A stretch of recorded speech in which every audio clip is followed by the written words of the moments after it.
arúbọ ẹbọ dáná o. Àjàǹkórò dùgbẹ̀dùgbẹ̀, arúbọ ẹbọ dáná o. Àjàǹkórò dùgbẹ̀dùgbẹ̀, òṣìrí wa ó yà wá o. Àjàǹkórò dùgbẹ̀dùgbẹ̀, òfórí wa ó yà wá o. Àjàǹkórò dùgbẹ̀dùgbẹ̀, àìsàn rí wa ó yà wá o. Àjàǹkórò dùgbẹ̀dùgbẹ̀, ebi rí wa ó yà wá o. Àjàǹkórò dùgbẹ̀dùgbẹ̀, àjàǹkórò dùgbẹ̀dùgbẹ̀, àjàǹkórò dùgbẹ̀dùgbẹ̀, arúbọ ẹbọ dáná o. Àjàǹkórò dùgbẹ̀dùgbẹ̀, àjàǹkórò dùgbẹ̀dùgbẹ̀, àjàǹkórò dùgbẹ̀dùgbẹ̀, arúbọ ẹbọ dáná o. Àjàǹkórò dùgbẹ̀dùgbẹ̀. Ẹ ǹlẹ́ níbẹ̀ yẹn ò nílé lóko. Ẹ sì kú dédé àsìkò yìí. Hello everyone, it's Adirunke again. I hope your day is going well. Today I'll be addressing the word ebo and what it means in and of itself. I feel like it's about time that I did. And the common translation that you will see for the word ebo is sacrifice. I've said it before and I hope you don't get tired of me saying it, because there's a chance I'll say it in the future, that the best way to know what our ancestors thought about certain things is to look at the words that they associate with them, the words that they created for those things. When you break it down, you would be able to tell if it's equivalent to sacrifice or not. At the time, they didn't know what sacrifice meant, so we have to be careful that although it's convenient to translate to English or whatever other languages we speak, we still have to recognize what the ancestors were saying. Sacrifice is, per the Google Dictionary, an act of slaughtering an animal or person or surrendering a possession as an offering to God or to a divine or supernatural figure. Could also be an animal, person, or object offered in a sacrifice, or an act of giving up something valued for the sake of something else regarded as more important or worthy. The verb is sacrifice, to offer or kill as a religious sacrifice, to give up something important or valued for the sake of other considerations. Is it equivalent to ebo? The in ebo is a noun maker, so it's what you combine with a verb to make it a noun, essentially. Is a noun maker, bo is a verb. Indicates the thing or act that, or the thing or act that is used to. Can be indicative of something that does something or something that is used to do something. Bo is to honor, to reverence, or to worship. Those are the closest English words. I think they're fairly good translations for the word. Anyway, I don't want to give the impression that I'm just managing them. They seem to be good enough translation-wise. So the thing or act that, or the thing or act that is used to honor, reverence, or worship. This is a very basic meaning. This is the foundation of what the act of rírú is. Rírú is prevalent in almost every other part of the world. I've found it's not a unique thing to the Yoruba people at all. It appears that it would have started with the intention of gratitude. We have these things that we need, and for some people in some parts of the world it's Mother Earth, for some others it is God, and for some others it is some other thing that they may believe in. But it appears that for many cultures it starts with gratitude, the offering of something in order to honor something for the purpose of gratitude, for the reverence of the thing that is believed to have provided their supplies, their resources. And then it has become multiple things. It has gone from that in certain cultures to something that you have to do in order to get something else, like a means of exchange. In many of these cultures or beliefs, yes, it does involve the offering of animals or foods or other things. I suppose there are many things that are offered. If you trace it back to thousands and thousands of years ago, the offering of something as an exchange for something else, or the offering of something in order to get something else, whether that thing is specified or not. The difference between both is there's a lot of intention here. You're specifying, I'm giving this so that I can get this. For this one, it appears that this is just done with the hope that it will be rewarded. Especially if you're not specifying that you want something in exchange, there's the hope that it would be rewarded with something, and something good. I was watching The Witcher. There was a scene there that I found interesting, and I'm going to show you. Lift your stone without touching it. Use the incantation Zalil Ape. Zalil Ape. Zalil Ape. Zalil Ape. Zalil Ape. Zalil Ape. I'm doing it! Your hand.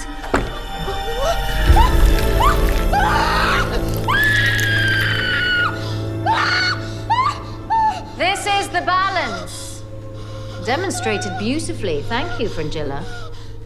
There is no conjuring something from nothing. There is a give and a take. I was saying earlier that it's not an ideology that is limited to the Yoruba people. The more you look across peoples and cultures, the more you find it. Practical ideas that if you do not give, then you cannot take. Besides spirituality, even in the real world, if you don't give 8 hours of your time each day, then you don't get paid after 2 weeks. If you don't give something, you don't get something. You have to put in the work or the thing so that you can get something in return. So there's that duality aspect of it, sacrificing something in order to get something else. That's what that is in certain cultures. And I'm not sure what real world culture this particular Witcher scene is based on. The woman is a magician, a witch. I don't quite remember because it's been a while since I watched it, but I think they were called mages, and then when they wanted to belittle them, then they would be called witches or something like that. I don't quite remember. According to their own point of view, that's what rírú. If they were to define rírú, they would say the giving of something so that you can get something else. The offering of honor or reverence. Well, I don't know if it would be of honor or reverence like in the case of the Yoruba, but for them it would be an exchange for something, or an exchange in order to get something, especially when it's not specified, a sacrifice. And also I find that in some other cultures, it's either demanded, you either offer something. Again, the of honor or reverence will really depend on the people. Sometimes it might just be as simple as an offering that may be demanded or provided voluntarily. It's either there's a deity or a force demanding it, or they are providing that offering or that act voluntarily. In some others, it's an act, and in some others, it's abstinence, not doing anything. For some, it's the act of doing something or presenting something.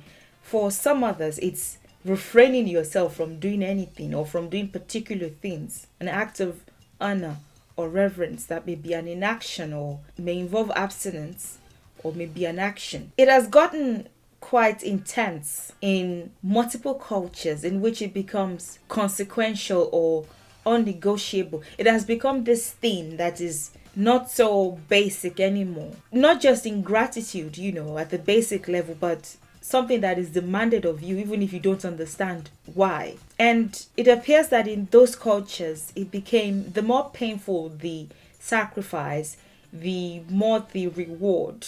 Even if the reward was not visible, there are certain cultures that would throw children, virgin girls, different things. I suppose centuries ago the world was kind of wild, but it did appear, the impression that I got was that the more painful the sacrifice was to the people, or at least to one of them, the more the reward, then maybe they would be forgiven, or maybe their crops would grow. There was a masochist introduction to the whole thing in these cultures that made it really wild, as an exchange for something, in order to get something. And it could be as simple as forgiveness to abundance. Well, they would not think the forgiveness is a simple thing. It would have been even more major. I was looking at the Middle Eastern case. For instance, it's in the Bible, it's in the Quran, so Abrahamic religions in general. And this particular instance where Abraham or Ibrahim was commanded to sacrifice Isaac or Ismail. This one was very confusing to me, and it was very obvious that there were many things that were left out in this story. If it wasn't so normal, if human sacrificing wasn't normal or something that happened at the time, then it would have definitely been questioned. Now it's branded and presented as, he was a man of faith and he was ready to be obedient. But one also, that's why I think you can't really understand Christianity except you explore its roots, except you explore Judaism, because the latter can't really make sense without the former, the latter being Christianity and the former being Judaism. And all over the Bible, I know Christians like to overlook these things now and say, when I've asked questions like that, they always like to brush it off like, that was the Old Testament and we have Jesus now. But even with that, sacrifice is really important to this deity, to this Jehovah you come to find.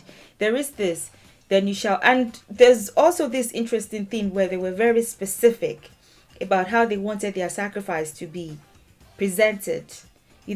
Specific on the color of the animal, specific on what should be added and what should be omitted, what should be burnt and how it should be done, and the number of things to include.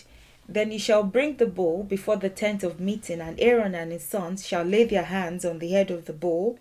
Then you shall slaughter the bull at the doorway of the tent. You can't do it anywhere else. It has to be at the doorway. Then you shall take some of the blood of the bull and put it on the horns of the altar with your if this was a child, you would call them a picky eater. It had to be done a specific way. At some point, they decided, okay, I'm going to save you guys the stress. And this is where the Christian view and the Jewish view may differ, because in Judaism, animals are still offered today, but the Christian view is somebody was sacrificed, so we don't need to do it anymore. We can just say, okay, but remember that one person that was sacrificed, your son, as it were, that we sacrificed for this thing. I guess we no longer have to do it anymore in order to request what we need or what we want. We just have to say in Jesus's name or through the blood of Jesus that was shed. That would be sufficient. They won't want an animal or something else anymore. This is a sufficient reason for them to listen to you or give you what you're asking for. There was this part that I found that was really interesting to me, and I kept wondering, how did Jesus feel about it? And there are parts of the Bible that address how Jesus felt about it, particularly like closer to when it was to be sacrificed. The parts where it was saying, let this cup pass over me, and really request him not to be killed, but then also said in a way of, again, you have to really speak Hebrew and Aramaic to some degree to really understand the context of it. But if it pleases you, as a way of saying it respectfully, like if it pleases you. And English just doesn't do justice when these texts are translated, from what I gather. The next day, John saw Jesus coming toward him and said, behold, the Lamb of God who takes away the sin of the world, in John 1:29. So besides the teachings and the character, the personality that Jesus had, the Lamb of God was really the sum total of what they were. There's this article that I found. Does the Judaism believe in human sacrifice? Essentially, what I want to emphasize is around here, We know from Tanakh and independent evidence that the willingness to offer up your child as a sacrifice was not rare in the ancient world. It was commonplace. Tanakh mentions that Mesha, king of Moab, did so. So did Jephthah, the least admirable leader in the book of Judges. Judges is in the Bible, so I suppose it would be somewhere there. Two of Tanakh's most wicked kings, Ahaz and Manasseh, introduced the practice into Judah, for which they were condemned. There is archaeological evidence, the bones of thousands of young children, that child sacrifice was widespread in Carthage and other Phoenician sites. It was a pagan practice. Child sacrifice is regarded with horror throughout Tanakh. Micah asks rhetorically, "Shall I give my firstborn for my sin, the fruit of my body for the sin of my soul?" Again, this was what I was saying about across certain cultures or religions or faiths or paths, whatever you choose to call it, the more painful the offering, the more significant or even sufficient it would be to the deity that is to give you forgiveness or is to give you abundance or whatever it is that you're asking for. So among these specific people, at some point, even if it's no longer the case now, cultures and faiths evolve. Definitely there was that. In Hinduism and Shaktism, it's also there.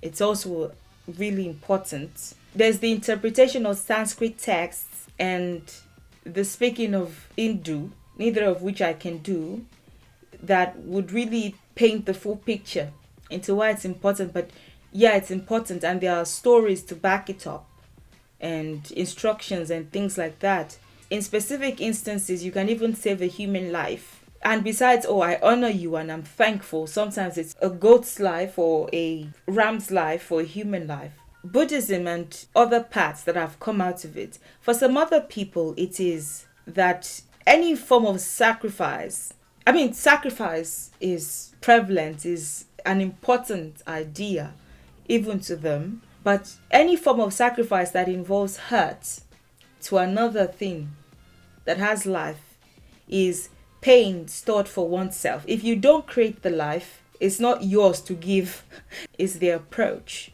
Their own sacrifices from the inner self to the outer world, meditation, spiritual and physical labor, good behavior. That's really the form of sacrifice that is sacrifice at all, in their perspective. Buddhists believe that human life is a cycle of suffering and rebirth, but that if one achieves a state of enlightenment, it is possible to escape the cycle forever. Buddhists do not believe in any kind of deity or God, although they are supernatural figures who can help or hinder people on the path toward enlightenment. So you can't kill a ram and spill the blood and say, I sacrifice, it hurts me. It's a form of sacrifice from me to you to kill this ram and spill its blood. Unlike the other parts where it's like, besides killing it, you have to present it a certain way, or else I will not eat it, or else I won't collect it. Theirs is if you shed blood, if you hurt, and even if it doesn't involve the shedding of blood, if you cause hurt, you're just storing it up for yourself. So you're coming back to reap the reward of the hurt that you've caused. If you did not create it, it's not yours to sacrifice. So to some people, that would seem like, what an extreme view. But to them, it makes perfect sense. So there is this, and there are several others. I don't want to spend the rest of the time just exploring cultures without focusing on the one that I'm supposed to be focusing on, which is the Yoruba one. The idea of sacrificing, human sacrificing, is also apparent in our own culture as well. There's Moremi Ajashoro. She was born in Ofa, and then she married a king of Ife. And our people used to be, attacked. The Ife people used to be attacked by present day Ilaje people. The Ugbo people of present day Ilaje area. Ife is somewhere here and Ilaje is somewhere here. Right beside each other, if you think about it. They used to cross over from here to Ife, and they will steal the crops and attack the people. They used something that the Ife people could not understand. I mean, they could understand it, but it would have been that method and something supernatural, something that would have involved shape-shifting to a degree, because the Ife people just did not know what they were seeing. To the Ife people, they looked like extraterrestrials. They were covered with raffia from head to toe, with rírú from head to toe, and they looked like otherworldly beings, but they would come and they would just cause havoc, and they would go.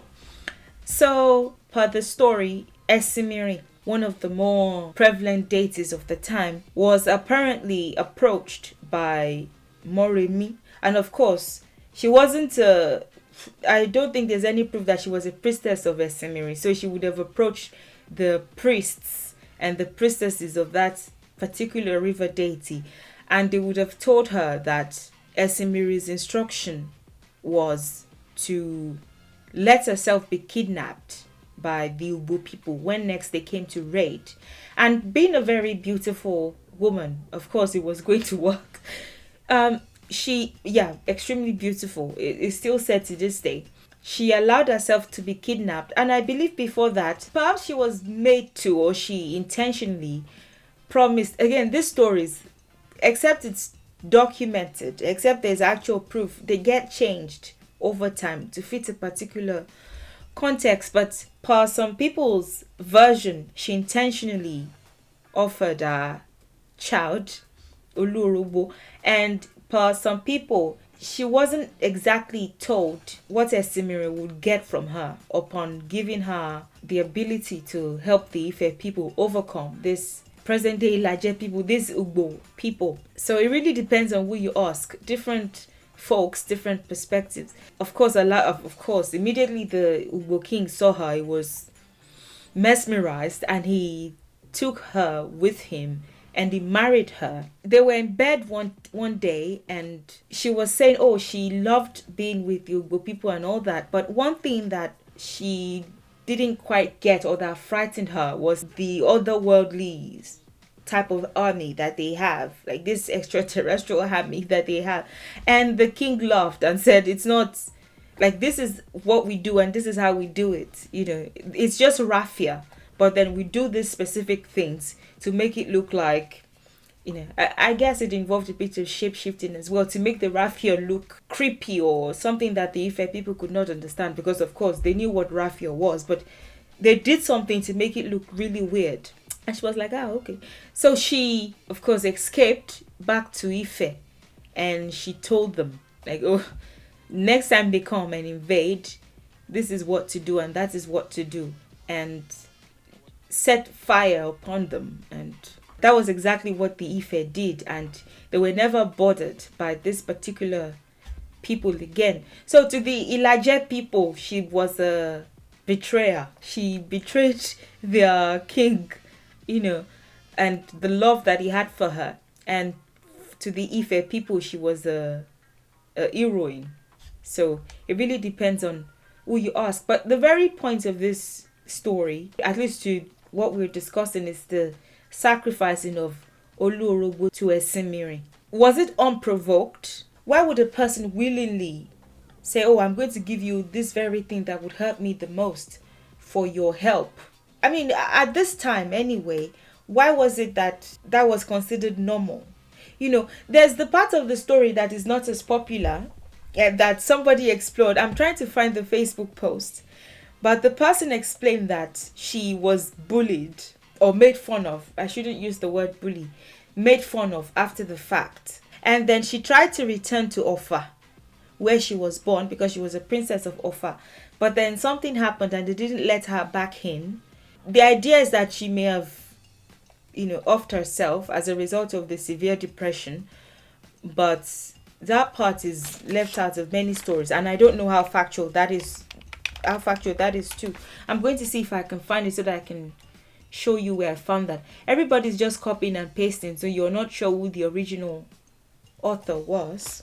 There's a Wikipedia article that addresses it, the Odù Festival, and all that, if you'd like to check it out.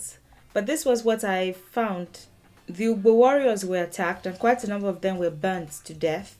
The remnants that escaped to Ugbo land narrated their experience of the unprecedented defeat and the fact that it was the missing queen of Olugbo that led the counterattack. In any case, that was the end of the Ugbo invasion of Ile-Ife.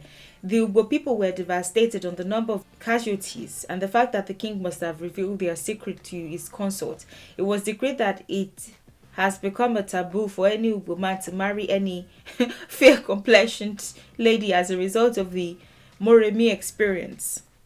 Back in Ile-Ife, while the euphoria of the defeat of the Ugbo invaders was still going on, the goddess Esimiri, the goddess of the Esimiri River, demanded that Moremi should fulfill her vow as maid before embarking on the mission to Ugbo land. Again, there's something in this part that deserves to be explored.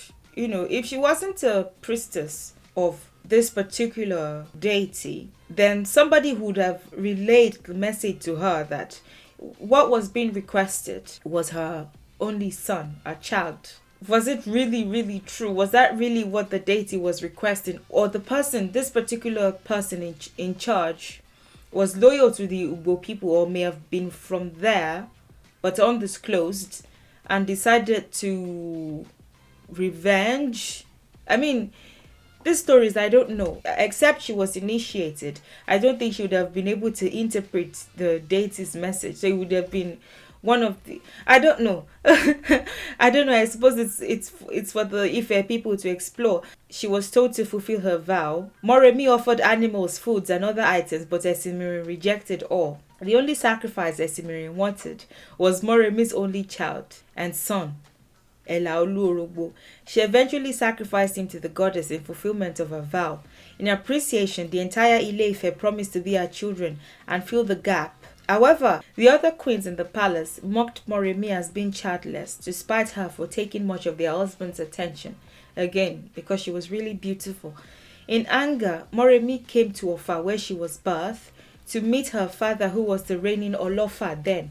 She got to Ofa at dusk when the Olofa had retired and could no longer receive visitors to the palace.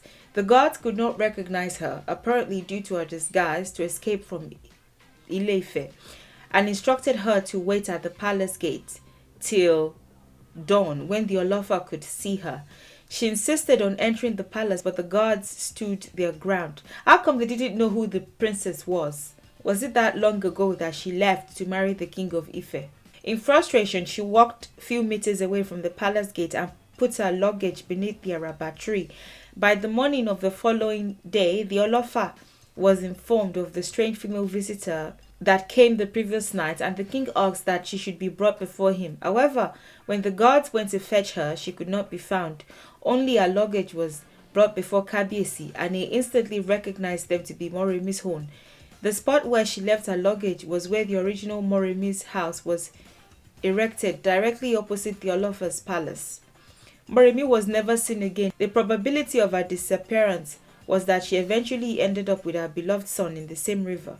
There are elements to this story that is interesting. It's one of the more popular instances of human sacrificing where you know the names of all the parties involved, particularly because she was a queen and she was birthed a princess. And of course, that has birthed a couple of folk tales, many of which we don't remember, but we remember that of Olurombi. There's a song that is sung today regarding Moremi. Moremi ajashoro, Moremi ajashoro, Moremi ajashoro, Moremi ajashoro. Ewúrẹ́ ò fún mi mama gbà o. Moremi ajashoro, àgùntàn ò fún mi mama gbà lọ́wọ́ mi. Moremi ajashoro. If you take a theatre arts class in Nigeria, there's a likelihood that you would dance to that song. Moremi ajashoro, Moremi ajashoro, ewúrẹ́ ò fún mi mama gbà o. Moremi ajashoro, àgùntàn ò fún mi mama gbà lọ́wọ́ mi. Moremi ajashoro. This one seems to be inspired by the story of Moremi, because nobody can pinpoint if the Olurombi was a real person or she came from a particular place, and there's nobody really claiming to. There are people who are claiming to be Moremi's descendants, or people who were related to her, even if not direct descendants, like people who would have been her niece's descendants or nephew's descendants or stuff like that today. But nobody's claiming Olurombi. So, and it's a folktale, so it's likely that it's purely fictional but inspired by real events. This one is used to teach a lesson regarding promising. In the Moremi story, it's still not clear if she intentionally promised her child, which I doubt, which a lot of scholars doubt actually, or that it was demanded of her. But in this particular folktale, Olurombi, the name of the person, intentionally offered her child. So there's this song that we sing, Onikaluku jeje ewúrẹ́, ewúrẹ́, ewúrẹ́. Onikaluku jeje àgùntàn, àgùntàn bọ́ lọ́jọ́. Olurombi jeje ọmọ rẹ̀, ọmọ rẹ̀ apọ́n bí epo. Olurombi o, jan jan ìrókò jan jan. Onikaluku jeje ewúrẹ́, ewúrẹ́, ewúrẹ́. Onikaluku jeje àgùntàn, àgùntàn bọ́ lọ́jọ́. Olurombi jeje ọmọ rẹ̀, ọmọ rẹ̀ apọ́n bí epo. Olurombi o, jan jan ìrókò jan jan.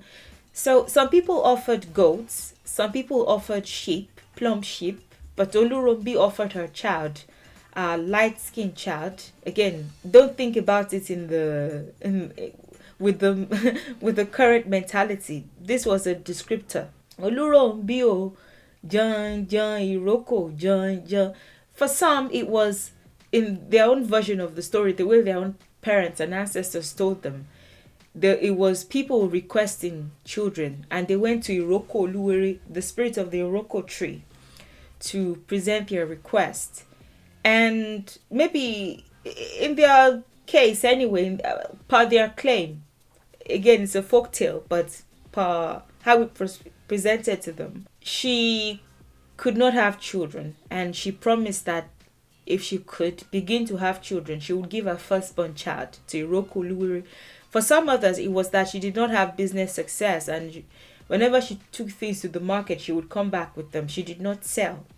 So she promised her child to the spirit of the Iroko tree unprovoked. So it really depends on who you ask. Akpon Biepo is light as palm oil, so light-skinned essentially.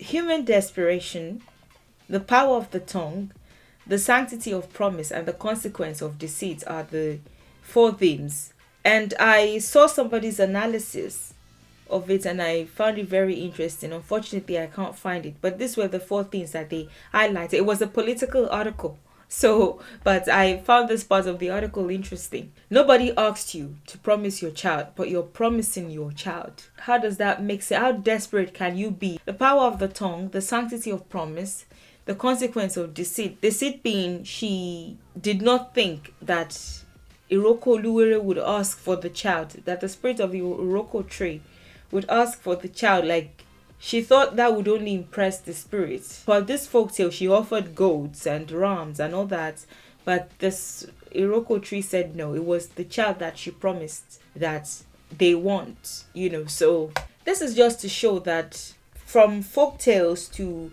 real life stories, it has gone from this thing that you present as a means of expressing gratitude to this many other things. This thing that has taken on a life of its own, that has become something even more broad than the simple name of the act suggests. Pa Ifa, the Orisha bi ori osi ori laba kobi, but there's no deity that is higher or that is more important than your higher self. That is, there's no deity that can command you. And you find in other cultures, where the Ori, or whatever their own equivalent of the Ori is considered less than the deity that they're honoring. And they feel that the deity has the complete say. Ifa condemns people who think that way. People who think that any person who has lived, or some force or energy that is believed to exist, is higher than the Ori. Even Ifa doesn't consider itself higher than the Ori, than the higher self. You have to do what is right for you. You have to consider yourself first and your own convictions first before you do anything. Òrìṣà bí orí ò sí orí là bá kó bì bọ́. Èmi ò tètè mọ̀ tí mo kó bì mo bọ̀dí. Mi ò mọ̀ pórí ní gbéni, ìdí ò gbéni. If somebody is saying you have to sacrifice this, if your higher self is not agreeing with it, then it would just be a complete waste of whatever has been offered. If your Ori is not agreeing to it, if your Ori is clearly fighting against it, like I don't like that, I'm not in agreement with that. Even if you say yes and you offer whatever it is, you've really just wasted whatever that thing is. If it's an animal, you've wasted its life. If it's a thing, if it's money, you've wasted that. Honoring a force is pointless if it does not serve the higher self in some way. No deity can assist or influence you if your higher self demands otherwise. If you give Ogun a dog, but your Ori doesn't necessarily agree with it, then you've really just wasted the dog. If your convictions don't say that is okay, if you don't deep down believe in it, but you're just doing it because you feel like you should, or else this spiritual path isn't for you, or you'll be thought of as any less, then you really just wasted the dog if it was done in honor of you. Your own convictions come first, is Ifa's theory. And Ifa is very practical and anti-fanaticism. And this is where the discussion that I had comes in. There's Ifa Oyekumeji. There's a part of Oyekumeji that says Àṣejù baba àṣetẹ, àṣetẹ baba àṣejù. Adífá fún aláṣejù. Wọ́n ní kó má pe òrìṣà lọ́jọ́ ìpọ́njú nìkan mọ́. Kò dìgbà tójú bá ń pọ́n ni ká tó bọ̀rìṣà. Kò sóhun tó wà láyé tó gba àṣejù àti bíbọ òòṣà. What that means is, don't do too much. I was asking this person if they can tell me. I came across this article, and I have one article to share. I was asking my friend Olusegun from Adulawo TV if he can remember that verse, but he couldn't. In that particular part, Ifa actually roasts people who Ifa calls them alashon pipon, people whose linen, whose clothes go from white to brown, just because they are obsessed and they are fanatics. They spend each day providing offerings, but it's not improving their lives in any way because they are not doing what they are supposed to do. He said if he finds it, he will share it with me, but he knows it, but he just can't remember the recitation. There's one part of Ogbe Otura that says, it ends with this part. Aki forí ṣòòṣà kò bá rẹni. Ẹni tó gbé òrìṣà mọ̀. Aki forí ṣòòṣà. Aki forí ṣefá kò bá rẹni. The context of this is one time when Olorishas and Onifas were beefing a long time ago in history. Like there was quarrel between them, and it seemed like one party was considering themselves authorities on certain subjects over the other party.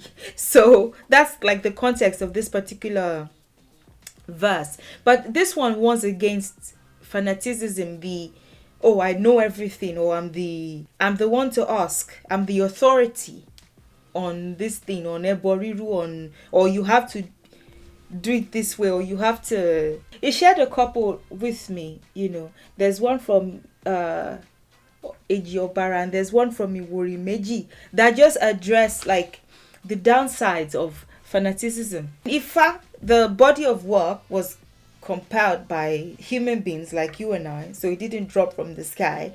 But you can see that these really conscious lots that came up with these verses were very aware of the dangers of being fanatic about something. We're very aware of the likelihood that some people will take certain things and run with them and become obsessed and become fanatics. One major thing that I think is negatively affecting interpretations of the Odù Ifá and genuine understanding of it is the inability of people to decipher metaphors and how people spoke back in the day, it's a huge downside, because when you're interpreting rírú as something that has to involve the spilling of blood, or something that involves you giving something to some energy, then you're dumbing it down. It's not always. As a matter of fact, most of the time, it wasn't that. Inaction and abstinence and change were very valid forms of rírú. Somebody's wares were not selling. Were not selling well, and they went to a babalawo and told them, or yalawo, depending on the era. When you start to date all these texts, verses, you find that some of them are just less than 1,000 years old. They are not that, and you find some that are older. So it really depends on the date, if it was a babalawo or even possibly an iyalawo. And Ifá says, oh, korubo akuko, something like that. Akuko is like a cock. In that particular instance, what Ifá was saying there was, perhaps the person is not promoting their business enough. How were people woken up back in the day? Kukuruku! When this particular bird wakes up, it announces itself. So Ifá is saying this person is not advertising their wares. Their confidence is very not there. They are not, they should be more loud about it, more open about it. Talk about what you're selling, In modern times, the way a person would interpret that would be make YouTube videos, go on outreaches, talk about your business, upload things to Instagram. That's how a modern babalawo would interpret that.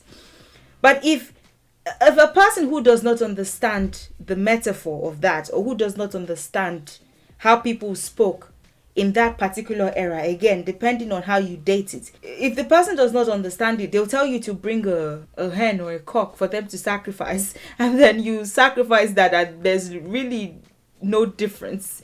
You've really just wasted the bird's life. It has zero impact on you and on your business. I'm not saying that in every instance it's this case, that in every instance it is a metaphor for something. Sometimes it was a particular animal, but at other times, most of the time, it was metaphors. Let me see if I can show you other forms of rírú. Or let's say somebody is going through turmoil in a particular partnership. It could be a marriage, it could be in the workplace, it could be many different things. And Ifá says, Ruboyele, stay where you are. Stay where you are and just be patient. Be patient in this case, because the reward will come. Doves, or what are their counterparts called? They are loyal. Back in the day, before people started killing them for meat, although there's not much of it, there used to be a lot of them on the rooftops, on the hot tops. A lot of them just flying around. So very loyal to the household, so to say. Maybe you want to travel, or you want to go away, or you want to forsake this particular thing, because you no longer find it convenient. That's an assurance of things will change if you just wait. It may, but it really may not mean that you need to gather doves and sacrifice them. Irosonsa, ekuro orita meta, ni o senu shonsho, sholoko. Adíá fún Ọ̀rúnmìlà níjọ́ tí ń lọ́rẹ̀ yanrí lóde Ìdó, yóò sì yan ìwà lọ́jọ́ Èjìgbò mẹ́kùn. Wọ́n ní kí baba ó rúbọ kè pẹ́ bẹ́ẹ̀ ní kejìnà. Abánibọ́lá bá pérégedé, ẹ̀là nìkan ló níwà rere. Àwọn tó yọrí ò ní wà lọ́wọ́, ẹ̀là nìkan ló níwà rere. The sacrifice here is to have a good character. When it's not specified, when the ebo is not specified, orúbọ, but it doesn't say, it shows that in this case, like in most cases, it's not that they sacrifice the goat or a hen or a sheep or whatever. They sacrifice their own self. Perhaps when they should have reacted negatively, they did not. When they should have said something, they did not. They restrained themselves. And of course, it's yielded rewards for them. It is Ella alone that has good character. Those who choose head have no character. It is Ella alone. Something was sacrificed. Now, if this was read for you. It's up to you to determine parts of yourself that need to be adjusted so that you can get what you're seeking. For some others, it's like give something away. I don't know what was told to you or how this was introduced to you, this very idea and the significance of it. I would be very sad if it was presented to you in this wrong way. And this is just one article. There are several others. Again, this is just me being lazy to actually search my Odù Ifá myself, so I'm just using articles, but a win is a win. In this case, there was a particular woman who was told to give away a cloth, the cloth on her, in order to avert death. She did so, and it was not too long that she met with the longevity of life. Sometimes the names as well, again, these people, these scholars, if I can call the particular ancestors, well, I can call the particular ancestors that were involved in the writing of these verses, I can call them that. Sometimes they would use the names, the fictional names that they would create for these particular characters and what happened and how they were able to solve their issues. Sometimes they would use fictional names that would also point toward something, the one that is up to. So there's a way that one can interpret this too. But this person was asked to give away their adire cloth in order to avert death, one particular one. Now, maybe some killer of some sort was going to be triggered. Maybe they were to be mistaken for somebody else. Again, sometimes you can't even specifically tell, like, oh, when was this prayer answered, or what then became the results of me not wearing that dress. But per this case, she averted death. I don't know the specifics, and many times the specifics are not said. Maybe she wasn't supposed to wear it. Maybe she inherited it from somebody who was not supposed to have it in the first place, but then she did not know the backstory. Rírú can be as simple as that. It can be as simple as just give it away. It's not always. Find the nearest goat and cut his head, or look for your firstborn son or something like that. In this particular Ejiogbe verse, Orunmila and I only know Akpetebi, but it may have been her, specifically. But here it says Abo. Abo is like the generic name for females, so may have been her. But then it says Abo, which is like protection, if you translate that. So that may also have a metaphorical element to it. Orunmila wanted to entertain 3 visitors, Iku, Arun, and Eshu.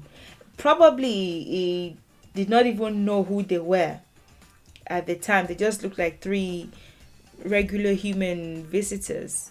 He did not have money to entertain them, and he told his wife to sell things for much less than the purchase price, than the cost price of those things. The wife sold those things for much, much, much less, just so that they could get money to entertain those visitors. So the Rírú in this instance was not getting profit. If you look at this verse closely, then you start to realize certain things.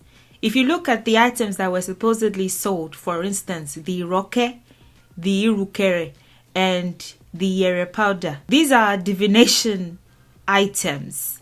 And it is very likely that what was sold, in quote here, was the offering of divination to 3 separate people who, one had the likelihood of dying, which is Iku.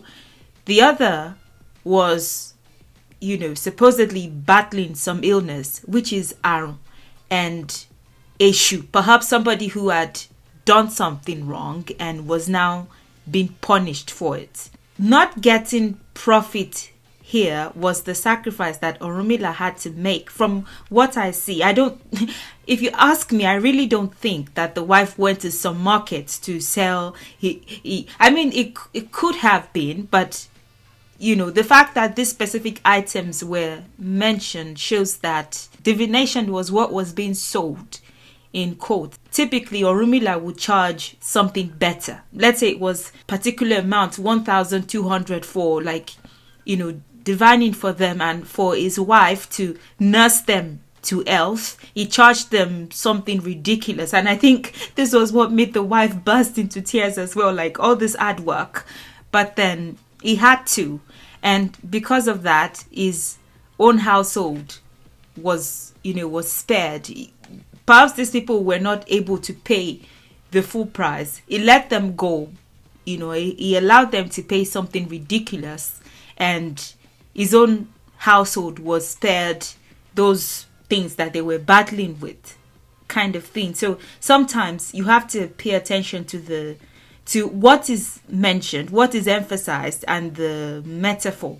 One has to use their brain to interpret this text, because they are really, really old. That is why you have to, if you're going to choose your babalawo or yalawo, you have to choose someone who is a little bit who knows what they are doing and who is open to discussion, not like probably one who was directly or indirectly or consciously or unconsciously absorbed the regular fanaticism that is apparent in the Abrahamic faiths, whether they realize it or not. In this case, it was really just allowing yourself to lose money so that some evils would escape you, essentially. In this particular case, it appeared that maybe some children were making fun of Iku's mother. Iku is like death, but again, these are metaphorical representations of specific things. These are just random texts that include the Ejigbomeku market. I think the purpose of this article is to really emphasize the importance of the market and its use in metaphors and in the Odù Ifá and in many instances, just to, I suppose, explore how important of a marketplace it was back in the day, that it would appear in all these different verses and texts and metaphors and proverbs and all that. That's like the purpose of the article. But it's helpful to me because I can see like different SFRs at a glance. In this case, some children, where's this one? This one is in the Oyekumeji. Oyekumeji is quite broad, I tell you. Some people were making Iku's mother weep in the Ejigbomeku market, because of the head of a goat. Iku heard and cried, and Iku harmed himself with Oka and Eri, with specific snakes and a scorpion. And Iku got to the Igba tree and killed it, and the Apa tree and killed it, and the Oro tree and killed it. Eshishi planted. Let me see the Yoruba version. Adiafun Àyìnrẹ́ tí ń ṣọmọ ìkẹyìn wọn léńjé. Yeah, okay. The Yoruba, the English forms don't do justice. Yeah. Cast divination for Àyìnrẹ́, who happened to be the youngest of them. He was asked to perform sacrifice so as to avert death. He obeyed. Death could no longer kill Àyìnrẹ́ again. The point of this verse really is making yourself small so that you can avert evil. Depending on how you interpret it, a babalawo that is not I'm sorry, I'm really sorry, but it's not just like, oh, we will kill this for you and you will be fine. Back in the day, that's why it's called the consultation. They would also ask you specific questions and tell you what you need to change about yourself. That is really the point that I'm trying to express. A babalawo might see this and tell you, you will give us 2 goats. Yeah, in that particular instance, that fake babalawo is just trying to get 2 goats from you. To be very honest. The message here is the Ayuretri, who happened to be the youngest of them. Young, small. Let's say you're a person who you want to go to France today. You're announcing, Awatan lo France. After de France, we want to go to France quickly to get a quick breakfast. Lẹ́yìn yẹn, bóyá káyà Amsterdam, kákan bá wọn jẹ oúnjẹ mélòó kan, kákan bá wọn jẹ búgan. Let's just go to Amsterdam and eat bread a little. Tá bá débẹ̀ tán, ẹ jẹ́ ká lọ sí Italy. Kákan bá wọn jẹ spaghetti yẹn ráńpẹ́. Let's go to Italy and eat small spaghetti. Perhaps you are, of course, you want to, but this Ayuretri, I don't know what the English name would be, but it must be like a small, or what the English equivalent is. But it must be like a smallish plant or smallish tree, I suppose. makes itself small so that Iku did not see it and could not kill it. Even if it is uncomfortable, even if you have like this dominant presence, because you're having this threats of death or evil, at least for a set time, calm down. Calm down. If you don't calm down, even if the babalawo then takes a goat or takes a ram or takes a fish and kills that on your behalf and offers that to, I don't know, any specific deity that works with you, you really just wasted their time and yours. Really, it would have zero impact. Zero on you. Zero. Try it and see. It would have very zero impact. What you need to do here is the making yourself the youngest, making yourself small, even when you really like to make yourself the biggest. You really want to showcase your wealth or what you have or your height or your presence. Depending on the person, you can interpret it different ways. Again, if you look at this one closely, you see interesting stuff because trees are juxtaposed with children. Children gathered, the Anyire tree being the youngest of them. So, children may also infer childishness. An example of a scenario where, divination might be done and this verse might come up would be maybe somebody who may have treated somebody really bad out of childishness. Wealth and status has a way of making you somewhat childish in the way that you relate with people, believe it or not. So if this is the case, then of course it's calm down and make yourself a little bit humble, at least for a set period of time. And the tall trees, would signify people who may be childish because of the status that they have in the society. These verses are very interesting because they many times the rírú that was involved many times is in the name of the character that is being presented. Òṣùwọ̀n is to measure. Òṣùwọ̀n is like something that is used to measure, so like a scale, if you will, or like maybe a cup. That's using the cup as an example. That's an example of a òṣùwọ̀n. Take 3 cups of rice. That cup is an òṣùwọ̀n. It stood at the end of a gate. This one is in Odi Meji. It stood at the end of a street. It stopped at the end of a street. We cast divination for òṣùwọ̀n that was going to the Ejigbo-mekun market. To be honest, before I came across this article, I didn't know Ejigbo-mekun was like this important or this prevalent in the Odù Ifá, but it seems to be everywhere. It was asked to perform sacrifice in order to have value. He obeyed. When he got to the market, everybody wanted him. He was asked to perform sacrifice in order to have value. He obeyed. What's the sacrifice? The sacrifice is the name itself. When he got to the market, everybody wanted him.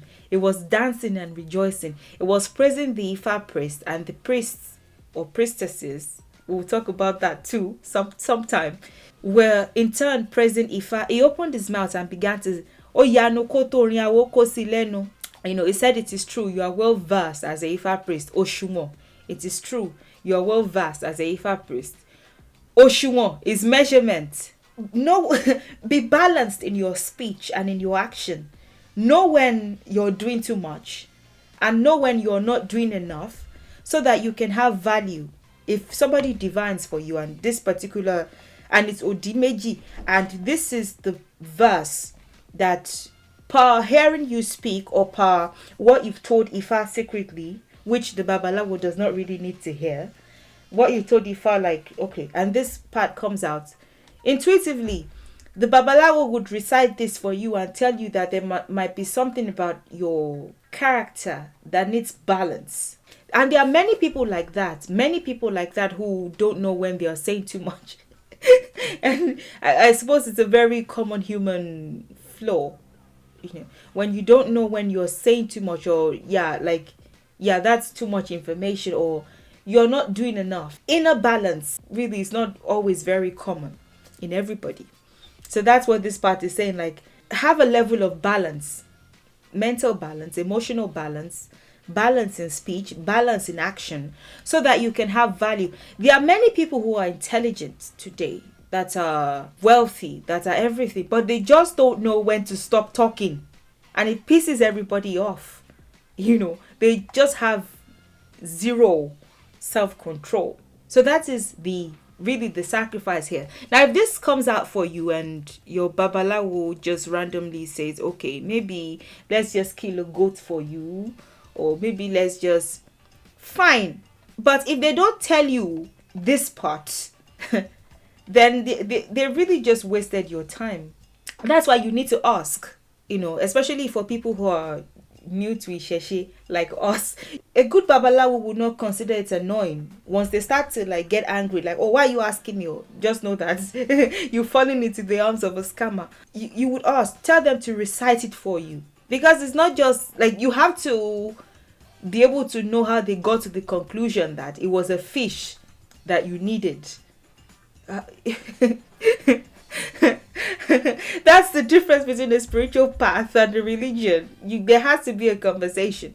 Once they tell you, okay, you have to know how to self-regulate, and they say, okay, then maybe that's fine, depending on other things that they may have seen. But if they don't tell you this part, then you've wasted your time. Okay, in this particular instance, there was a lady that was not fully human. This article says fairy, but I don't think it translates over to the Scottish or Irish or even English fairy. And I don't think it would have been extraterrestrial per se, although I would not doubt if our ancestors were visited by extraterrestrials, based on one or two other Ifá texts as well, and one or two other accounts. And there were stories of shapeshifters, and well, it's still prevalent in certain groups, but it's not mine to tell. As soon as he sold all his merchandise, he was told to mind his business. But then there was a beautiful lady, otherworldly, not fully human lady or spirit that appeared in the market as because what this author is saying here too is that this market was believed to not just be frequented by human beings or full human beings, that certain spirits would shapeshift into human forms to buy and sell in that particular market too. So that it was more than just the regular human market. So he was told to mind his business and just sell your stuff and go home, but he did not. And then he saw the lady, and and he performed a form of sacrifice too. The sacrifice was not specified. I really don't know, but it must have been some form of sacrifice that should have taken his attention away from the lady too. Oloko, maybe give away some holes, or whatever. At a particular time, give away some holes, just something to encourage him to go home quicker, so that he wouldn't meet the woman. But he must have done that, but then still, his attention was driven to the woman. He proposed to her, thinking she was human. The woman told him she could not marry him, but he insisted. After people were leaving their homes, leaving for their homes after the day's transactions, he followed the woman, and the woman began to warn him, Oloko, please return from me, and so really we've gotten to the conclusion. I love this article, needless to say. The instruction there was, just don't propose to this lady. Don't tell her anything love related. Just mind your business and leave her alone. Or maybe he wasn't told that. Maybe the priest that advised him or priestesses didn't know that either. The only father told him. But he did not listen. And that was the consequence. I don't know what happened. Did she kill him? Well, I shouldn't use she, because again, she was not fully human, but she appeared as a human. Okay, it was a market for the gods and the anti-gods. What does this person mean by anti-gods? Okay. At the place, the woman commanded the ground to open, and as the woman jumped into it, Oloko followed him. Thus, he went to a journey of no return. So essentially, he died. Oh! Again, metaphor and the use of figure of speech. It may be that this guy actually fell into a ditch and died while, fine girl, or whatever the equivalent of fine girl is or was back in the day. Fine girl, Efewa. Maybe as he was doing that, he fell into a ditch, and that was how he died. All these metaphors can be very interesting. Went to a journey of no return. She commanded the ground to open. She really may have, but many things that are like simple events also have a lot of metaphorical factors to them in order to buttress the message. Yeah, I love that article, and I think I have a few more like that just emphasize it's not goat, or it's not, sometimes it's just, there was one that I saw recently. I was discussing it with my sibling. The husband was it's a very popular one actually, and I'm looking at the book right now, but I'm too lazy to go pick it up. The husband was told, just stay in the house. That was the sacrifice. It's a very small thing. You're bringing your bride, but don't look. But then he looked and something happened. Maybe he had an accident of sorts because he did not listen. The simple sacrifice in that verse was don't look, So yeah, rírú is the thing or act that is used to honor, reverence, worship. To honor your own self, more importantly, per Ifá's perspective, to honor your own self and to honor the deities and forces that make your existence on earth possible. That would be what I would infer from that. But at its basic level, the thing or act that is used to honor, reverence, worship. And it's not always the presentation of something. Sometimes it's refraining from something in the honoring of your own self and the honoring of your own life. Don't do it. It's a more conscious thing that deserves to be studied and explored, and one shouldn't approach it fanatically. You have to understand why you're offering something or why you're refraining from something. Don't be a fool. When it comes to rírú, you have to understand it for your own self and its significance, so that it can have impact on your life. If you're just giving things and there's zero impact on your life, then maybe you need to reconsider it.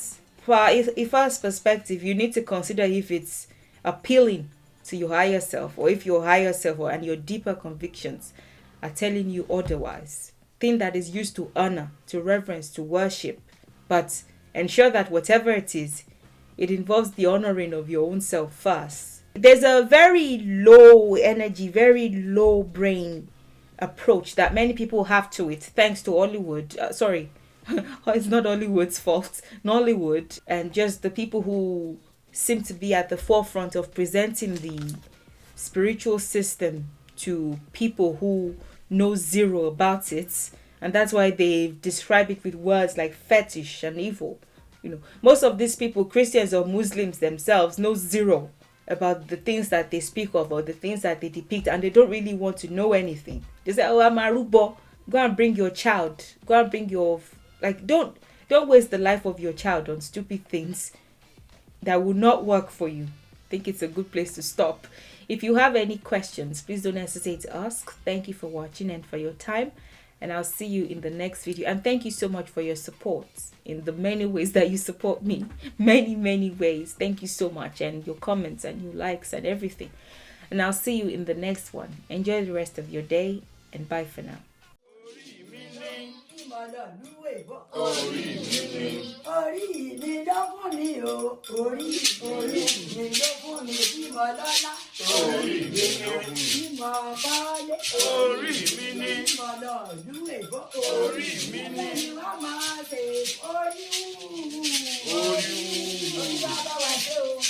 Èyí ò bá di lọ́yà ní òré ní dé, bàtà ní òré bọ́yá àfàtì ìdè. Ìyá lóde, ẹ wá bá wa sí àwọn olóòlè dá sí. Ìyá ara òde èkó ara ìyá ara òde ọ̀fà. A sì fẹ́ rí pọ́n ní ìyá lójú ara òde òró. Ebi ní òró nílé ìyá lóde. Gbèrè ní ń bọ̀ ṣe gbọ̀rọ̀ mi yẹ̀wò bí Olódùmarè. Ẹni àbáṣe yóò sí láyé mọ́. Alátẹ̀lé ń bẹ ní òde ọ̀run. Ó làbí àbòjì tí ń dágúrè.